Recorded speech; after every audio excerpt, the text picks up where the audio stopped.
Bonjour tout le monde. Euh, Vous m'entendez bien? Je suppose que oui. Euh, Bonjour, je m'appelle Catherine Kohlenberg et je suis astrophysicienne. Je me connecte aujourd'hui avec vous depuis Dakar, Sénégal, où j'étais pour une mission scientifique et j'ai pas pu rentrer en Belgique pour être présente personnellement, physiquement à Isle of Science Festival. Donc, je me connecte à distance, mais je vais vous parler aujourd'hui de ce que je suis venue faire ici, aussi de mon travail. Et pour cela, je vais partager mon écran.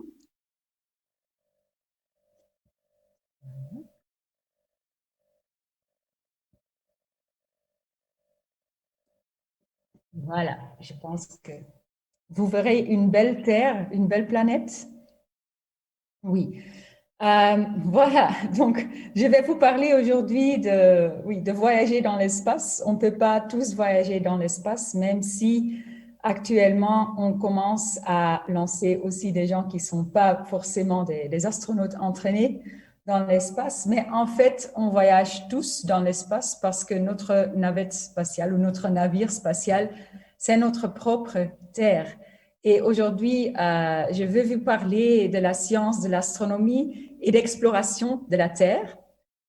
Et je le fais aussi avec le programme de E0. E0, c'est un acronyme pour European Space Education Resource Office. En fait, c'est un bureau qui est en Belgique, qui est en fait pour toutes les communautés linguistiques et qui a pour but de vraiment amener l'espace dans les écoles et aux élèves à aider les enseignants à enseigner avec l'espace pour amener des thèmes qu'ils doivent enseigner à l'école, mais en utilisant des thèmes spatiaux. Et donc, avec des collègues partout dans le pays, on gère ce programme E0 et on veut aussi montrer que l'espace est très proche de nous. Bon, moi, je suis astrophysicienne. Je travaille à l'université de Louvain, à Anvers et Bruxelles, et j'enseigne l'astrophysique là-bas. Ma spécialité, c'est les étoiles, mais aujourd'hui, je vais vous parler d'un projet qui n'est pas forcément lié avec des étoiles. Je vais aussi parler un peu de ma propre recherche sur les étoiles, mais je vais commencer à vous expliquer pourquoi je ne suis pas en Belgique physiquement, mais pourquoi je me connecte depuis Dakar. Et ça a à voir avec cette mission que vous voyez ici. En fait, c'est une photo qui date de quelques journées. Vous voyez ici en haut sur cette fusée une sonde qui s'appelle Lucy, qui a été lancée hier matin, heure belge, euh, dans l'espace. Et donc, je suis venue il y a une semaine au Sénégal pour faire une observation qui aide avec cette mission spatiale, Lucy, elle s'appelle. Et cette mission, donc, est maintenant, depuis hier, dans l'espace. Et cette mission a pour but, en fait, d'étudier les origines de notre propre système solaire. Qu'est-ce qu'elle va faire, cette mission? Elle va visiter des objets qui se trouvent très loin dans notre système solaire. Et vous voyez ici quelques images de ces objets. C'est des objets qu'on appelle des astéroïdes. C'est des petits corps qui orbitent aussi notre Soleil. Et cette mission va avoir une trajectoire vraiment unique. L'humanité n'a jamais fait ça avant. Elle va visiter plusieurs objets dans son tour à travers notre système solaire. Ici, vous voyez l'orbite que la sonde Lucie va faire. Donc, elle a été lancée hier. Maintenant, elle va faire un tour autour du Soleil. Après, elle va retourner vers notre Terre. Elle sera ici de retour dans approximativement une année où elle va alors utiliser la gravité de la Terre pour être lancée hors de l'orbite de la Terre et vers les parties extérieures de notre système solaire. elle va traverser une zone où il y a beaucoup de rochers qui contournent le Soleil, ce qu'on appelle des astéroïdes. Et là, elle va visiter un astéroïde qui s'appelle Donald Johanson. Ça sera dans quelques années parce que en fait, toute cette trajectoire dure vraiment longtemps parce que c'est des distances énormes. Ça, c'est un objet qui se trouve dans la bande des astéroïdes. Après, elle va continuer son chemin et elle va aller jusqu'à l'orbite de Jupiter. Et là, elle va visiter aussi des satellites de Jupiter. Donc, c'est des objets rochers comme des astéroïdes qui sont dans l'orbite de Jupiter et qui se trouvent en fait à un angle de 60 degrés avec la position de Jupiter par rapport au Soleil. Donc, elle va après aller ici. Et là, elle va avoir une trajectoire assez compliquée. C'est très bien calculé, mais on sait quand elle va dépasser certains astéroïdes. Ça va se faire entre 2027 et les années qui suivent, donc ça dure encore quelques années. Et après, elle va continuer son trajectoire pour aller dans un autre endroit, ici. Donc, je vais un peu clarifier ce que cette sonde va faire avec ici. Je pense que vous voyez une image avec le système solaire. Vous voyez aussi ici Jupiter qui tourne autour du Soleil. Vous voyez les autres planètes, Mercure, Vénus, la Terre et Mars, qui tournent aussi autour du Soleil un peu plus rapidement parce qu'elles sont plus proches du Soleil. Mais donc, Jupiter, c'est en fait la planète la plus lourde du système solaire. Et la gravité de Jupiter et le Soleil font qu'il y a des points stables dans l'orbite de Jupiter. Et ici, vous voyez deux zones, on appelle ça les zones Lagrange, qui sont stables dans l'orbite de Jupiter, comme je vous ai expliqué là-bas. Et parce qu'ils sont stables, ça veut dire qu'il y a des objets qui peuvent s'amasser là-bas et qui peuvent rester là-bas. Et ils auront une orbite stable, ils vont faire le tour autour du Soleil ensemble avec la planète Jupiter, mais elles garderont toujours la même distance par rapport à la planète. Bien sûr, ici, il y a beaucoup de corps, donc elles vont bouger entre elles, mais elles ont des trajectoires qui sont avec la planète Jupiter autour de la planète. Maintenant, on ne sait pas encore quelle est l'origine de ces petits corps qui se trouvent dans cette orbite de Jupiter, mais on soupçonne que c'est des objets qui sont formés vraiment quand notre propre système solaire était très jeune, en fait, quand ça venait de naître. Et ça date de 4,6 milliards d'années, donc ça fait très, très longtemps. On pense que c'est des objets qui sont vraiment clés pour comprendre les origines de notre propre système solaire. Et pour cela, on a maintenant lancé une mission pour les visiter et pour mieux comprendre leur composition, pour savoir quand elles ont été formées et quelle est l'histoire vraiment de notre propre système solaire. Donc, vous voyez que pour aller là-bas, il faut une trajectoire complexe. Il faut aussi faire attention de ne pas faire une collision avec d'autres objets. Donc, en fait, c'est pas si évident de construire ou de faire l'architecture d'une telle mission spatiale. Maintenant, pourquoi est-ce que je suis venue au Sénégal?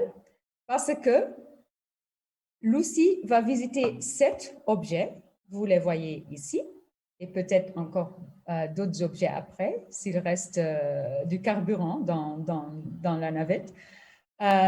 Mais donc, pour vraiment bien caractériser où est-ce que Lucie doit voyager et il faut vraiment connaître très bien la taille de ces objets et aussi l'orbite exacte. Et depuis la Terre, on peut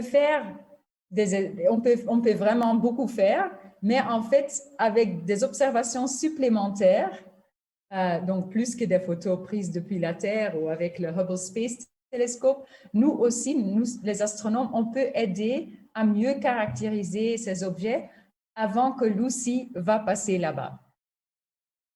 Et pour faire cela, on va en fait mesurer une occultation stellaire. Maintenant, qu'est-ce que c'est une occultation stellaire? En fait, c'est simple. Vous regardez le ciel et il y a des étoiles. Et parfois, ça peut se faire qu'il y a un objet qui n'émet pas de la lumière comme l'étoile, qui passe devant l'étoile. Donc, ça va temporairement bloquer l'étoile. Ça fait que l'étoile disparaît de vue pendant quelques secondes. Et ça, c'est ce qu'on appelle une occultation stellaire. C'est un peu similaire à ce qui se passe quand on a un éclipse solaire, par exemple, quand la Terre passe devant la Lune, quand la Lune passe devant le Soleil, et donc quand la Lune se trouve entre quand la Lune se trouve entre la Terre et le Soleil, on peut avoir un éclipse solaire. Maintenant, on peut aussi avoir un éclipse stellaire et ça peut se faire pas seulement avec la Lune, mais aussi avec de petits objets qui se trouvent plus proches de ces étoiles. Quand on peut observer cette occultation stellaire, en fait, on peut en déduire des choses. Et ici, vous voyez ça expliqué. Donc, on a la lumière d'une étoile lointaine qui, si le ciel est clair, va atteindre la Terre. Mais si un astéroïde passe devant, ça va bloquer la lumière de l'étoile et on va pendant quelques secondes pas voir l'étoile. Maintenant, cette ombre d'un astéroïde est beaucoup plus petite que l'ombre de la Lune quand on a un éclipse solaire. Donc, ça se trouve vraiment dans un chemin qui est un peu étroit.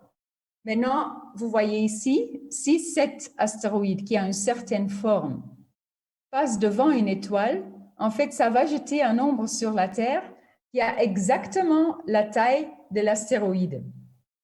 Et ça fait que quand on pose des observateurs sur différents endroits, ils vont parfois, ils peuvent être dans l'ombre de l'astéroïde ou ils peuvent ne pas être dans l'ombre de l'astéroïde. Et donc, si vous voyez des observateurs ici sur les points A, B, C, D, E, F et G, vous voyez dans le temps, qu'est-ce qu'ils vont voir? Est-ce qu'ils vont voir l'étoile ou est-ce qu'ils vont voir l'étoile qui disparaît pendant quelques secondes? Et ici, vous voyez que, par exemple, l'observateur A n'est pas dans l'ombre de l'astéroïde, il va toujours voir l'astéroïde, il va toujours voir l'étoile lointaine. D'autre part, un observateur, par exemple, dans le point C, à un certain moment, l'astéroïde va passer devant l'étoile et cet observateur va avoir un moment, quelques secondes maximum, où il ne va pas voir l'étoile. Et donc, à base de ces observations qui sont posées stratégiquement sur différents points, qui sont dans l'ombre ou autour de l'ombre de l'astéroïde, on peut reconstruire la taille et la forme de l'astéroïde. Et donc, c'est ça qu'on a essayé de faire hier nuit. C'est pour ça que je suis un peu fatiguée. On a eu une mission très intense pour observer un de ces objets ici, dans les zones de Lagrange de Jupiter, qui bloque une étoile. Et donc, Lucy va faire une trajectoire comme je vous ai expliqué. Elle va, vous voyez ici en rouge, la trajectoire de Lucy. Elle va voyager d'abord une astéroïde plus proche et après quelques astéroïdes dans la zone L4 de Jupiter. Et voilà encore la dernière planifiée. Et vous voyez que cette mission va durer en total 12 ans. Pour 12 ans, elle est partie. Donc, vous vous imaginez que, oui, on était hier aussi dans notre mission ici au Sénégal avec quelques scientifiques qui travaillent vraiment pour cette mission. Vous comprenez aussi l'excitation avec le lancement avec succès hier matin. Donc, maintenant, on est un team de scientifiques du Sénégal, principalement des Sénégalais, et aussi quelques Européens.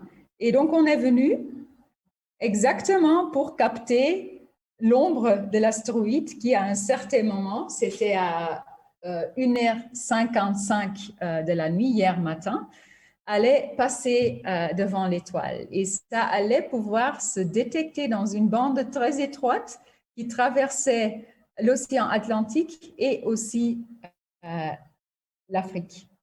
Et donc, c'est pour ça qu'on est venu exactement au Sénégal. Ici, vous voyez en fait les différentes bandes où on peut se positionner pour essayer de capter l'étoile qui clignote pendant quelques secondes. Après, oui, la zone où on était, où ça allait se voir, est une zone qui est habitée, mais en fait, comparé avec ce qu'on a en Belgique, c'est un peu la brousse.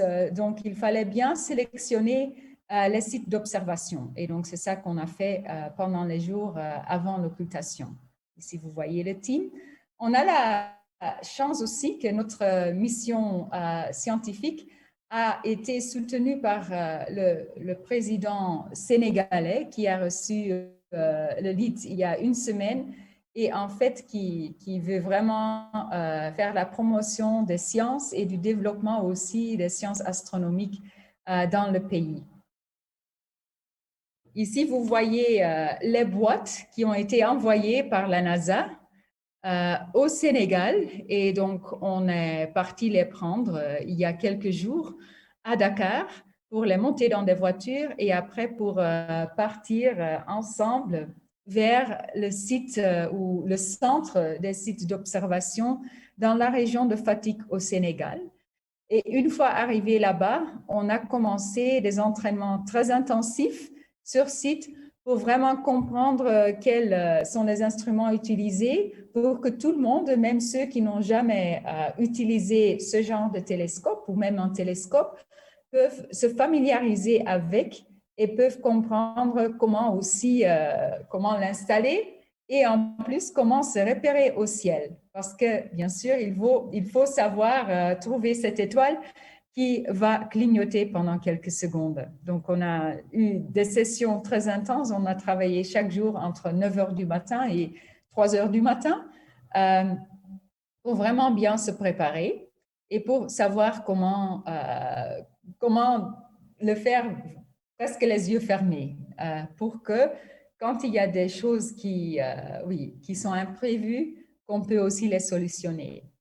Maintenant, ici, vous voyez une personne, un collègue de notre team, Sylvain Boulet, qui explique exactement où dans le ciel retrouver l'étoile qui allait clignoter. C'est une étoile qui n'est pas visible à l'œil nu, donc il faut absolument un télescope pour ça. Et pour ça, il faut aussi, il faut savoir en fait distinguer certaines formes entre les étoiles pour pouvoir repérer l'étoile qui va clignoter. C'était une étoile qui est très, très faible, même à l'œil, vue à l'œil à travers un télescope. Donc, il fallait vraiment savoir où la trouver. Ici, vous voyez le lead sénégalais du team, Maram Kier, un astronome sénégalais qui donc a été nommé par la NASA pour mener cette mission au Sénégal. Et ici, on discute où on va mettre les différents sites d'observation.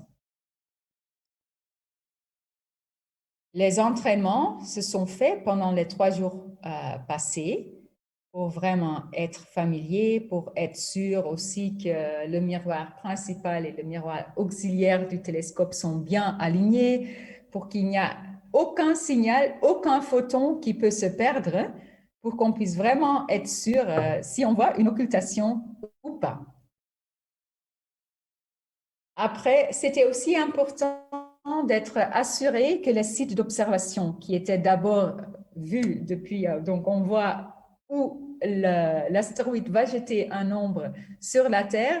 Après, il faut trouver un bon site qui se positionne sur les différentes lignes pour vraiment pouvoir reconstruire la forme de l'astéroïde. Et donc, il faut un site qui est plat, qui a un bel horizon, où il n'y a pas de la lumière à côté, donc il ne faut pas avoir des lampes à côté ou non plus un chemin où les voitures peuvent passer. Donc, il fallait voir vraiment un travail de repérage de sites pour savoir où est-ce que pendant la nuit d'observation, les petits groupes, on était un petit groupe de 3 personnes, peuvent être sains et saufs et aussi à l'abri de lumière, de serpents, de hyènes et où on ne va pas être perturbé pendant les observations. Donc, finalement, on a décidé pour ce site ici, donc on était sur sur un domaine du Sénégal qui se trouve un peu à l'intérieur du pays et on a pu observer depuis là-bas. Maintenant, il y a une chose qui n'est pas vraiment sous notre contrôle et ça, c'est le temps. Ici au Sénégal, on finit la période des pluies. Donc, il y a toujours parfois des nuages. Il peut aussi y avoir des orages. Et c'est quelque chose d'imprévisible parfois. Donc, il faut vraiment très bien suivre la météo. Et ça nous a donné un peu de stress additionnel parce que la nuit avant la nuit N ou la nuit avant la nuit d'occultation, on a bien commencé, mais juste une demi-heure avant l'heure de l'occultation, le ciel était tout à fait couvert de nuages et c'est dû à des effets climatologiques de l'eau de la mer qui, à cause de l'humidité aussi, va rentrer dans le pays. Donc, c'était des choses qu'on n'avait pas prévues parce qu'en fait, le ciel était tout à fait bleu pendant la journée. Mais ça fait en fait un stress additionnel et on avait peur que ça allait se reproduire. Donc, on a décidé en dernière minute de changer un site pour un endroit un peu plus loin de la mer pour être sûr qu'on n'a pas ce problème. Mais le soir du nuit de l'observation, en fait, le ciel était bien clair, même s'il y avait beaucoup d'humidité qui s'annonçait, qui peut causer aussi du brouillard, ce qu'on avait eu la nuit avant. Et on est parti sur les différents sites d'observation. Moi, j'étais sur un site qui était un peu éloigné, dans un champ aussi avec des baobabs. On a installé le télescope 2 heures d'avance. On a attendu pendant, pendant 2 heures avant de lancer la mesure. Et après, on a pris la mesure. Donc, on a eu une acquisition avec succès. Après, on est retourné dans le site central. C'était un voyage de plus de 2 heures. On est arrivé là-bas à 5 heures du matin.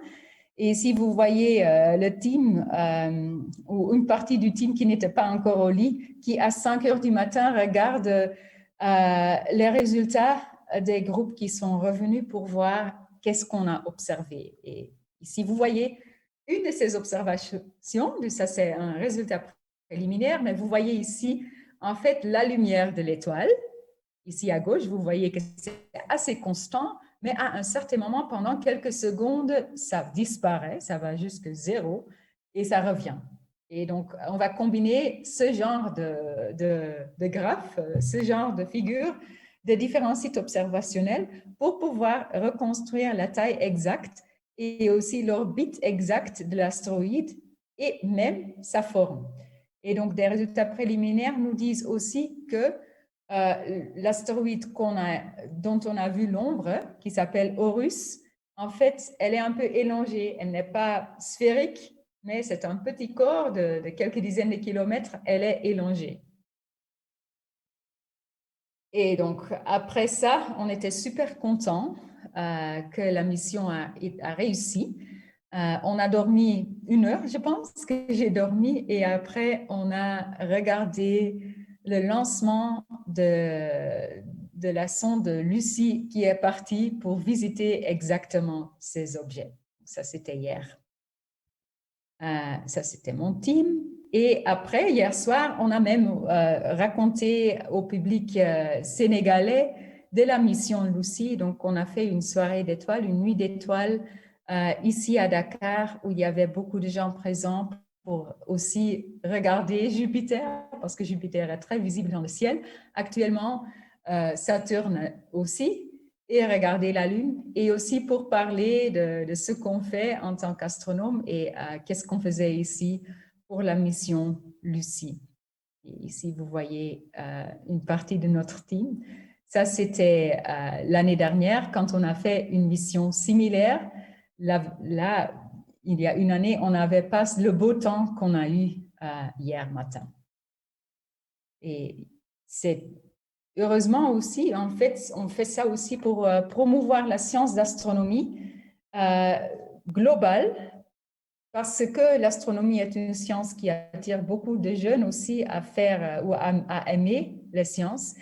Et donc, mes collègues ici vous voyez Marem Kier, il fait beaucoup d'efforts pour ça. Et donc, on essaie en fait d'utiliser vraiment l'astronomie pour le développement parce que à travers l'enseignement de l'astronomie ou de l'espace, en parlant sur l'espace, on peut parler de la physique, de la chimie, de la biologie même, parce que quand on parle de la vie ailleurs, on doit parler forcément de biologie, de géologie, de technologie. Donc, c'est vraiment l'espace est vraiment un métier qui se lie à beaucoup de sujets qui sont enseignés à l'école. Et c'est ce qu'on veut faire aussi ici au Sénégal. Voilà. Donc ça, c'était une première partie de ce que je voulais vous raconter et c'est la raison pour laquelle je ne suis pas actuellement en Belgique, mais je pars bientôt pour revenir en Belgique. Est-ce qu'il y a des questions?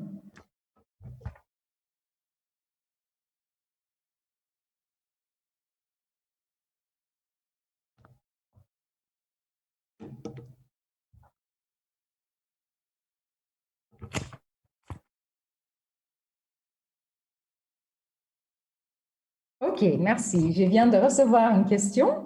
Merci beaucoup. Yeah. Si j'ai bien compris, la mission était surtout pour connaître la taille exacte de cet astéroïde. Pourquoi est-ce que c'est important? Et ce n'est pas possible de déterminer différemment. Merci beaucoup pour cette question. Effectivement, on peut déduire la taille de l'astéroïde. On peut aussi raffiner l'orbite de l'astéroïde. Donc, c'est pour ces deux raisons et aussi la forme, caractériser cela. Bon, c'est difficile de le faire différemment. Et la raison, c'est que c'est un objet qui se trouve à des centaines de millions de kilomètres, autour de 700 millions de kilomètres de la Terre. Et c'est un objet qui a juste quelques dizaines de kilomètres de taille. Donc, c'est très, très petit. On peut pas le voir, on peut le voir avec de très grands télescopes, mais même là, c'est pas facile de vraiment reconstruire la taille exacte et la forme. Parce que ce qu'on reçoit, quand on peut le mettre en image, c'est en fait l'image qui reflète la lumière du soleil. Et donc, on voit l'astéroïde comme on voit la Lune, hein, mais elle est très loin, elle est très petite, mais elle reflète de la lumière et elle a, souvent ces astéroïdes ont une forme qui n'est pas vraiment sphérique comme la Lune, parce que c'est des petits corps, donc ils sont un peu déformés. Comment on peut savoir qu'ils sont déformés? Parce que c'est des objets qui tournent aussi autour de leur axe. Et quand c'est illuminé du soleil, on va voir que la lumière reflétée du soleil, que ça fluctue un peu. Donc, à base de ça, on peut déjà déduire que c'est une forme qui n'est pas sphérique. Mais on ne sait pas toujours la taille à base de ça. On ne peut pas savoir la taille parce qu'on ne connaît pas non plus l'albédo. Et ce que ça veut dire, l'albédo, c'est combien ça reflète la lumière. Est-ce que ça reflète vraiment bien la lumière, comme l'atmosphère de Vénus, ou est-ce que le corps absorbe aussi un peu de lumière et il ne reflète pas tout? Et ça, c'est quelque chose qu'on ne sait pas a priori et qu'on ne peut pas déduire actuellement quand on ne connaît pas la composition. Donc, les observations à travers les occultations, c'est vraiment assez facile à faire depuis la Terre. On n'a pas besoin d'un Hubble Space Telescope, par exemple, ou d'un grand télescope de quelques mètres de diamètre pour vraiment faire une image, mais on va juste regarder l'ombre. Et donc, on apprend sur l'objet à travers son ombre. Comme c'est souvent le cas en fait en astrophysique, on utilise la lumière, mais on utilise aussi les ombres. Donc c'est pour cela, premièrement, pour vraiment caractériser oui, c'est des observations qui sont assez faciles à faire avec des petits télescopes. Il faut juste faire un petit film de l'étoile qui clignote et après il faut savoir exactement à quel moment elle clignotait et sur quel site. Et après, on peut faire une reconstruction. Et ça, c'est beaucoup plus facile que, oui, premièrement, que d'envoyer quelque chose là-bas, ce qu'on va finalement faire maintenant, mais aussi, deuxièmement, que d'obtenir du temps sur un grand télescope avec lequel il y a tellement d'inconnus encore. Et ces inconnus, on va essayer oui, de trouver des réponses avec la sonde qui va y passer dans 7 ans pour l'astéroïde dont on a vu l'ombre. Merci pour cette question. Vous avez d'autres questions?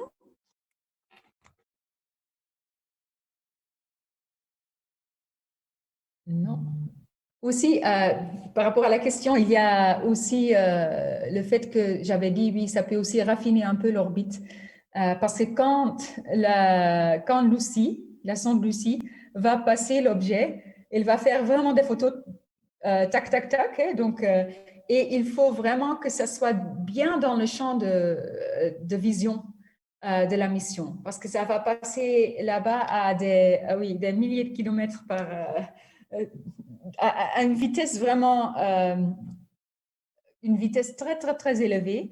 Donc, il faut bien pouvoir tourner la navette pour avoir la photo de l'astéroïde. Et pour ça, il faut vraiment savoir à quelques dizaines de kilomètres précis où ça va passer. Et ça, c'est aussi quelque chose qu'on peut faire avec les occultations qu'on a faites.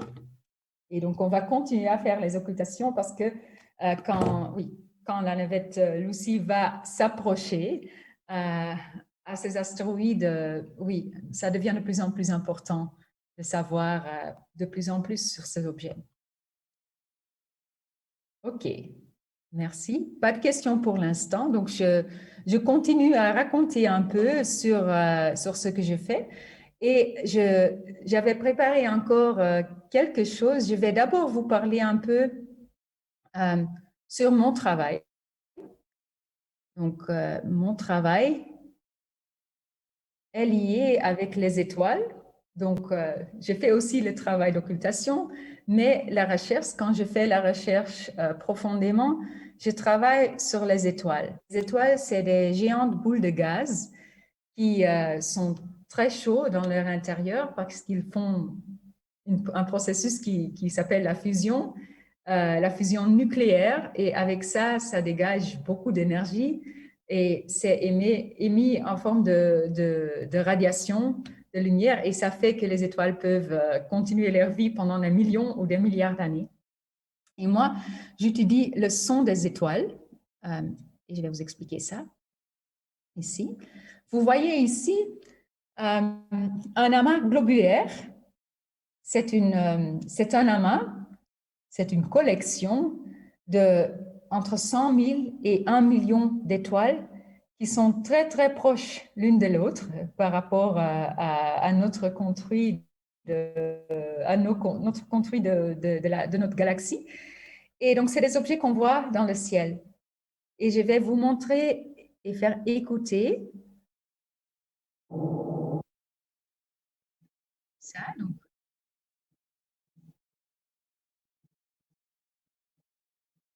ça, en fait, c'est un film d'un amas globulaire qui est basé sur des photos, les photos qui ont été faites chaque demi-heure. Après, le film a été accéléré.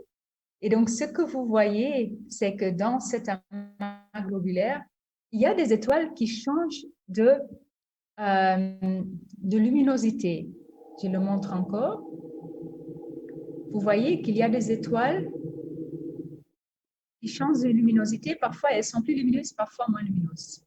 Pas toutes les étoiles, mais il y a quelques dizaines d'étoiles qui semblent clignoter.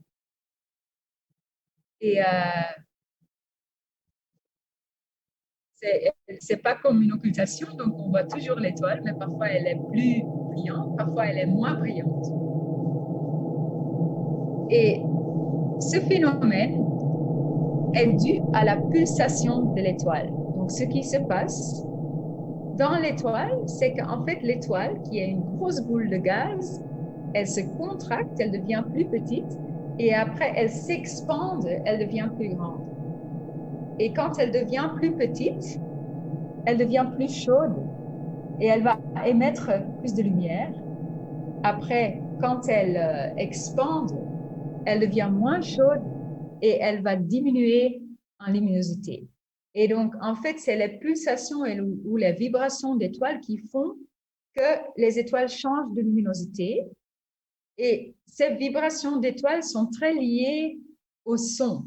En fait, c'est des ondes de son qui résonnent dans l'étoile et qui font que cette étoile va réagir en fait en faisant comme un mouvement de respiration, on peut dire. Euh, et c'est ce sons, exactement ces sons que j'étudie dans mon travail scientifique, parce que j'essaie, à base de ces variations, à base de ces sons, d'apprendre plus sur l'intérieur des étoiles, sur sur la composition interne des étoiles et les conditions à l'intérieur de l'étoile. Et je vais relancer la vidéo. En fait, vous pouvez voir ces étoiles qui expandent, qui contractent. On ne voit pas forcément l'expansion, la contraction, mais on le voit dans la lumière qui change. Donc ça, vous pouvez voir. En plus, vous pouvez écouter. Et ce qu'on a fait, c'est en fait, on a reconverti ces variations en son pour que l'oreille humain peut aussi apprécier le son de ces étoiles. Euh, Maintenant, les variations que vous avez vues, ça semble aller très proche parce que c'est accéléré. En réalité, une telle variation de luminosité dure pour ce genre d'étoiles 12 heures, plus ou moins, donc une demi-journée. Donc, en une demi-journée, l'étoile contracte, après elle expande.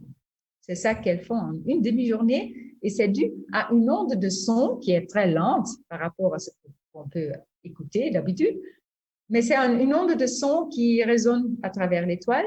Donc, on a accéléré le film pour que vous voyez le clignotement. On a aussi accéléré le son pour qu'on puisse écouter à quoi ressemble le son des étoiles.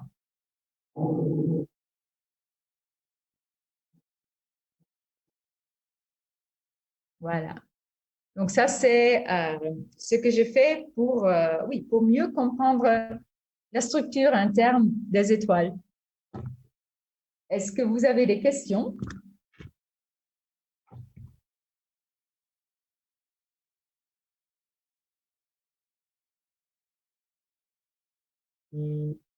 OK, pas de questions. Merci.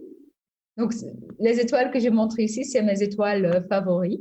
Après le Soleil, bien sûr, c'est les étoiles que j'étudie beaucoup. J'ai passé déjà presque 20 ans en étudiant, oui, en faisant l'astronomie et en étudiant des étoiles, pareil, pour mieux comprendre leur composition. Maintenant, il nous reste un peu de temps, donc j'aimerais bien parler un peu plus de notre place dans l'univers, aussi de qu'est-ce qu'on fait actuellement dans mon champ d'astrophysique et quelles sont les dernières nouvelles. Donc pour cela, je vais encore partager mon écran.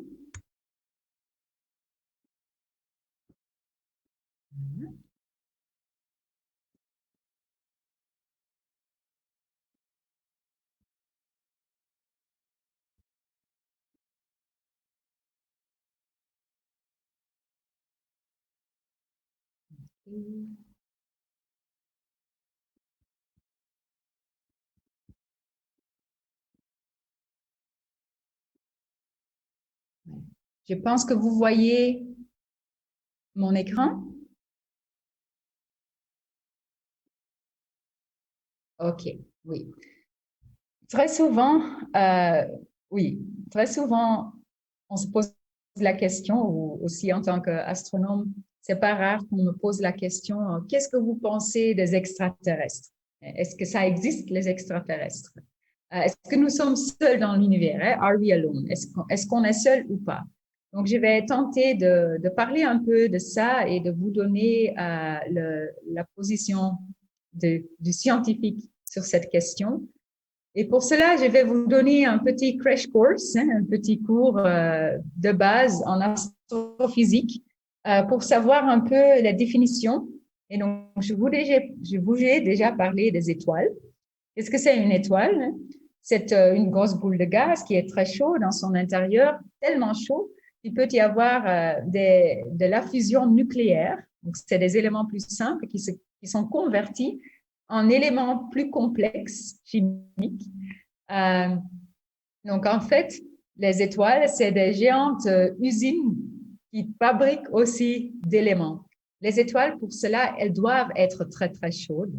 Le Soleil, par exemple, sur sa surface, a une température de 6000 degrés Celsius ou Kelvin. Donc, c'est très chaud, mais dans l'intérieur, c'est 15 millions de degrés. Et il faut cette température très élevée pour avoir la fusion. Donc, cette question, est-ce qu'il y a est-ce qu'il y a de la vie ailleurs? Il ne faut pas regarder directement les étoiles, mais il faut regarder autour des étoiles. Il faut regarder notamment les planètes. Maintenant, qu'est-ce que c'est une planète? Une planète, c'est un objet sphérique qui tourne autour d'une étoile. Notre Terre est une planète, notre Soleil a aussi 8 planètes. Donc, on a dans notre système solaire 8 planètes et beaucoup de petits corps comme les astéroïdes dont je vous ai parlé tout de suite. Après, dans l'hiérarchie, on a les suivantes, c'est les lunes. Notre Terre a aussi une lune, c'est la lune, notre lune, mais dans notre système solaire, il y a beaucoup de lunes. Par exemple, les planètes Jupiter et Saturne, elles ont des dizaines de lunes qui tournent autour des planètes.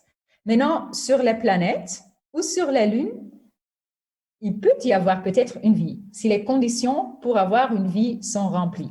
Et ici, sur notre Terre, on trouve beaucoup de différentes formes de vie, mais cette vie peut aussi peut-être se développer ailleurs.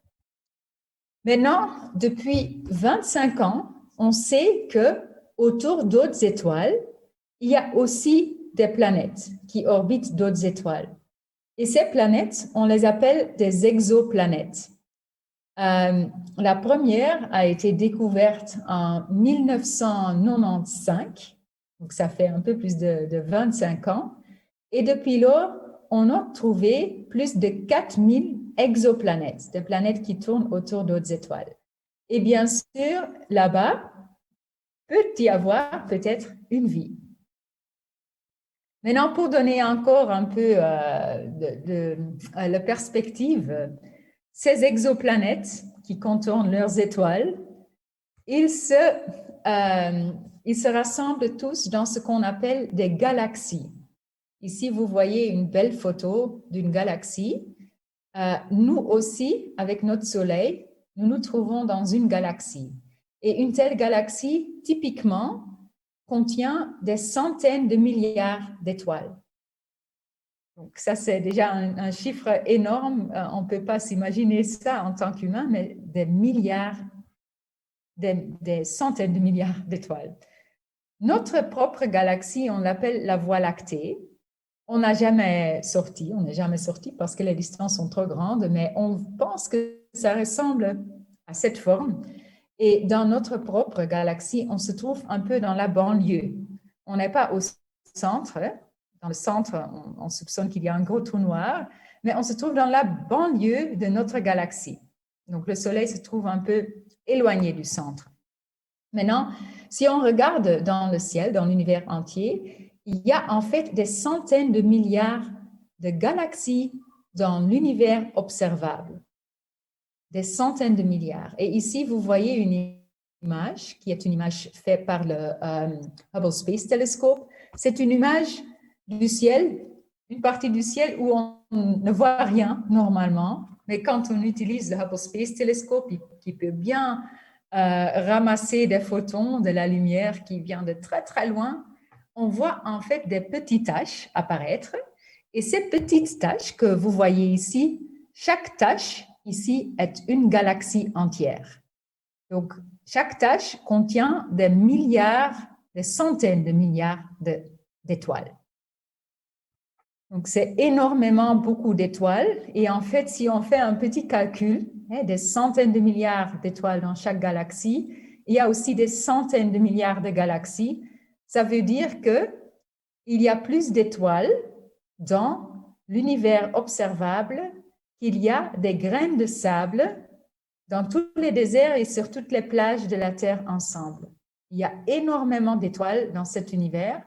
Et comme on a vu ces dernières décennies, beaucoup d'étoiles contiennent aussi ou ont des planètes qui les contournent. Donc, ça veut dire qu'il y a beaucoup d'opportunités, peut-être pour la vie, de se développer ailleurs. Maintenant, dans l'astronomie, on observe des objets qui sont très, très loin. Et je vais vous donner, pour finir, peut-être une idée de ça. Et c'est pour cela qu'on est très content qu'on a la lumière pour faire l'astronomie, parce que la lumière, elle va vite, parce que ces objets sont très loin. Par exemple, la lumière du soleil prend 8 minutes pour arriver jusque chez nous, parce que la lumière a une vitesse qui ne peut pas être dépassée de 300 000 km par seconde. Le soleil, qui est à 150 millions de kilomètres, ça veut dire que la lumière du soleil prend 8 minutes pour arriver jusque chez nous.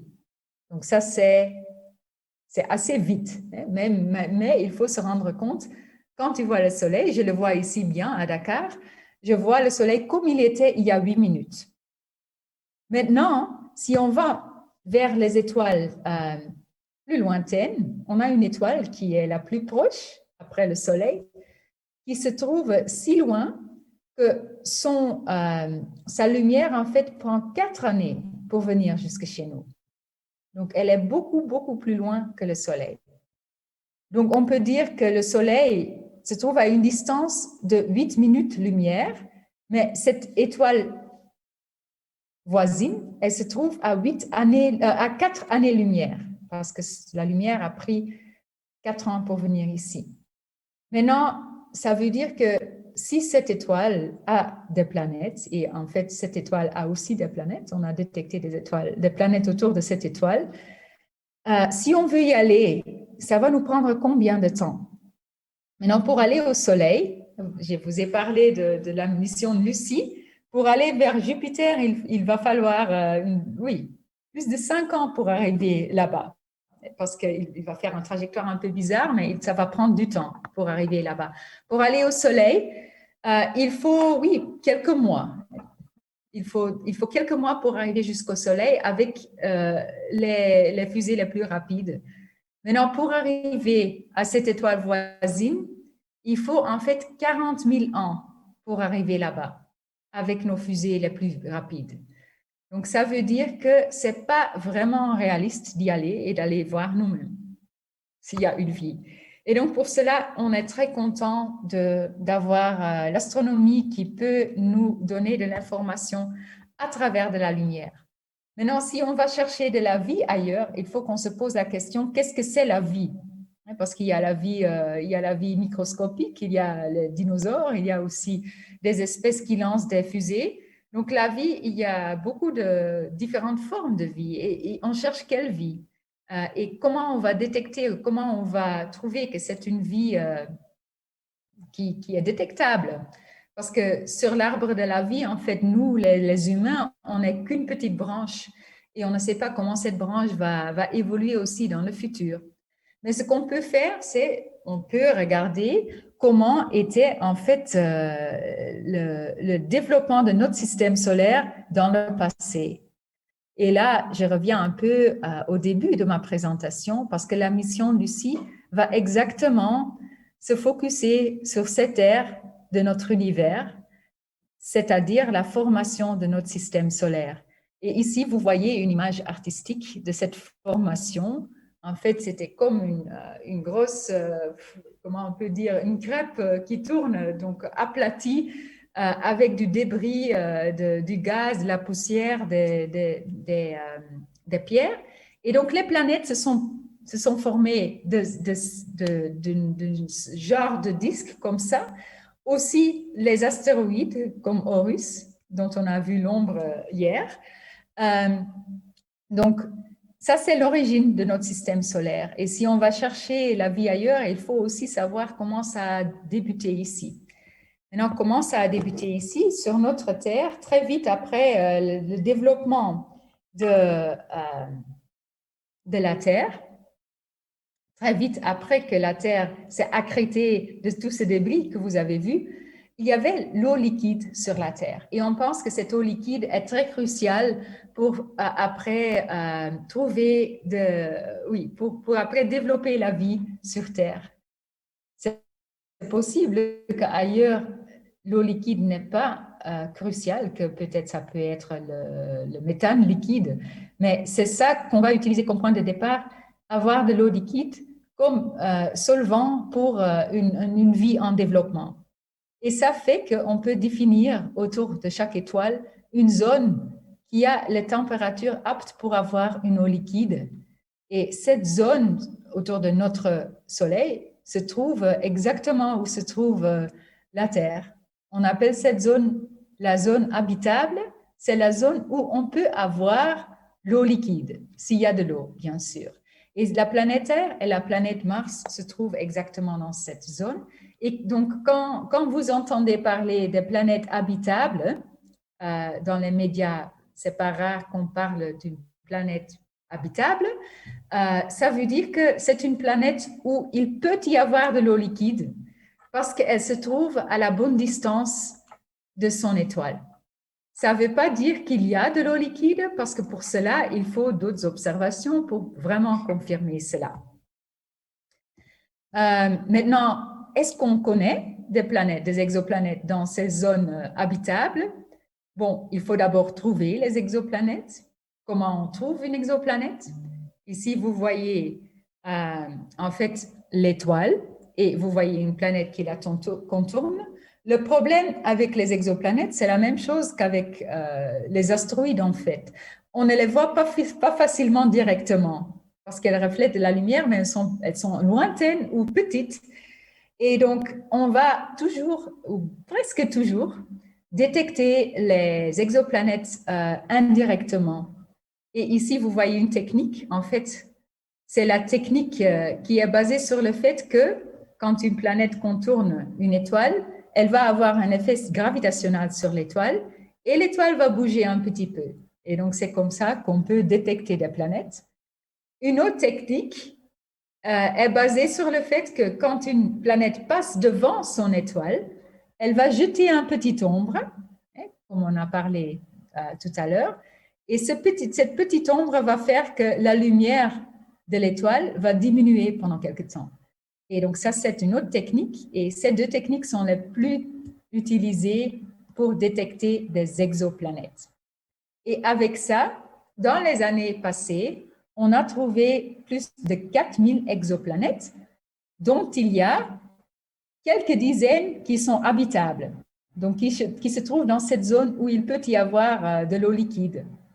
Maintenant, on ne sait pas s'il y a de l'eau liquide, donc pour ça, en fait, dans les années qui viennent, vous allez entendre plus de ça parce que maintenant, les scientifiques, mes collègues, sont en train de développer des techniques et aussi des instruments qui vont pouvoir détecter, en fait, dans les atmosphères de ces exoplanètes, s'il y a des traces de ce qu'on appelle les biosignatures. S'il y a, par exemple, de l'eau, ou de l'ozone, ou de l'oxygène. Et donc, ça, c'est des choses qu'on pourrait détecter avec des techniques très spécialisées autour des exoplanètes qu'on ne voit pas directement, mais qu'on va aussi déduire indirectement. Maintenant, je vois l'heure. Je ne sais pas si j'ai encore du temps, mais je peux finir à cette note parce que je pense que dans le futur, vous pouvez vraiment, si les exoplanètes vous intéressent, c'est des choses à suivre. À la fin de cette année, dans 2 mois, la NASA va lancer une autre mission spatiale. C'est la mission James Webb, de James Webb Space Telescope. Il y a, en fait, c'est une collaboration entre différentes organisations spatiales et l'ESA a aussi des contributions très importantes à cette mission, James Webb, et aussi la Belgique a co-développé certains instruments pour cette mission, notamment aussi les instruments qui peuvent contribuer à cette recherche. Donc, ça, c'est quelque chose à suivre dans le futur. Dans 2 mois, le 18 décembre, c'est le rendez-vous pour lancer un télescope dans l'espace qui pourra aussi contribuer à la détection de biosignatures sur les exoplanètes. OK. Je peux terminer ici. Est-ce qu'il y a des questions?